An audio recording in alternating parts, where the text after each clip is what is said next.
you watched this episode live in December 1977, you probably remember exactly where you were sitting when this scene aired. Millions of Americans experienced it together on the same night, gathered around a single-family television set. It was the exact night All in the Family stopped being just a weekly comedy and became something deeply personal. Looking back today, what strikes me most about Edith's crisis of faith isn't just the tragic storyline. It's the sheer creative courage it took for Norman Lear to completely blindside an audience looking for holiday comfort. What fascinates me about the show's structure is how it conditioned us to expect the usual holiday bickering at 704 Hauser Street.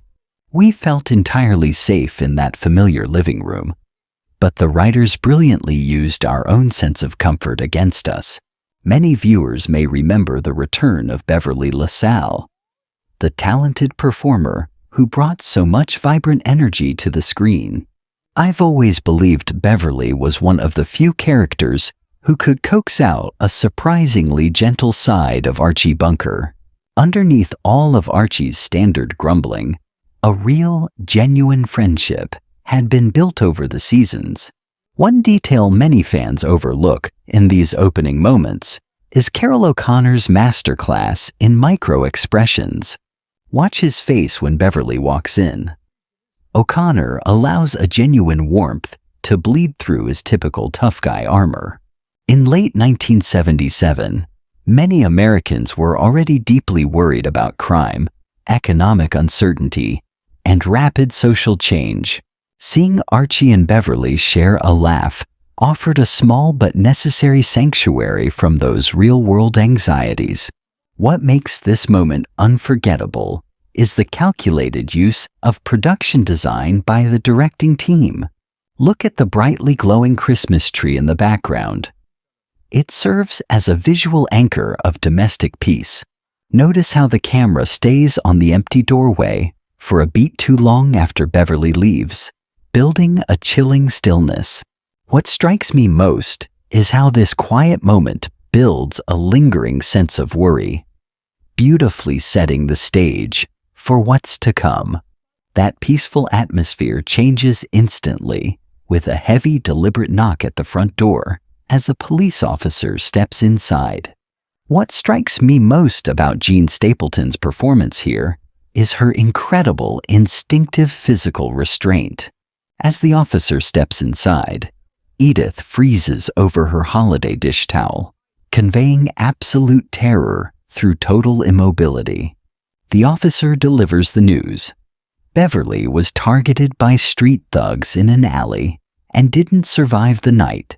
Few fans realized at the time how deeply this plot point mirrored the real headlines filling American newspapers in 1977. The writers refused to shield us, bringing the harsh realities of the outside world directly into the bunker living room. What made this scene so powerful wasn't the dialogue, but the bold decision to remove the laugh track entirely. Watch Archie's jaw tighten. Carroll O'Connor doesn't need a single speech here to carry the weight of the scene. In my view, this is the exact moment we see Archie's fierce protective patriarch armor completely crack. He is a proud man realizing that his front door can no longer keep the world's dangers outside. For an audience living through the cultural anxieties of the late 70s, Archie's helplessness mirrored a widespread national feeling. But the true emotional core of this masterpiece shifts entirely to Edith. For years, she was the moral compass of the house. But here, we watch her entire world shatter. While Archie watches her with an unfamiliar, terrified vulnerability, it's Edith's silent withdrawal that fills the room. Her quiet pain is so immense that it completely disarms Archie's usual bluster. One detail that always breaks my heart is how the room still looks warm, but somehow it no longer feels safe. Edith stands alone in the kitchen, completely detached from the family she spent her life nurturing. Part 1 fades to black, leaving us with a haunting question about faith and loss. If you miss the days when television had the courage to explore these deep human experiences, please consider subscribing to join our living room. Share your memories below in the Community tab, and join us for Part 2 as we watch Edith find her way back to the light.